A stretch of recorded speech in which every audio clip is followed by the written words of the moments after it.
Hi everyone, শীত পড়তেই আমার বিয়েবাড়ির নিমন্ত্রণ চলে এসেছে। আর একই দিনে পেয়েছি আমি দুটো বিয়েবাড়ির নিমন্ত্রণ, আর দুটোই কাছাকাছি ছিল। একটা হচ্ছে আমার বান্ধবীর বিয়ে, আমি ফার্স্ট গিয়েছিলাম আমার বান্ধবীর বিয়েতে, আর একটা ছিল হচ্ছে আমার বন্ধুর দিদির বিয়ে। তো এই হচ্ছে আমার কিউট সুন্দরী বান্ধবী, আর এই মানে আজকে এর হচ্ছে বিয়ে।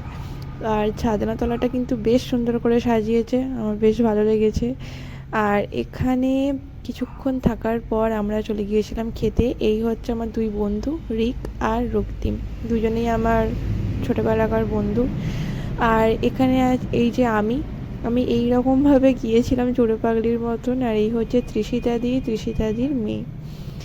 এদের সাথে অনেক বছর পর আমার দেখা হলো। আর আমরা এবারে চলে এসেছি খাওয়ার জায়গায়।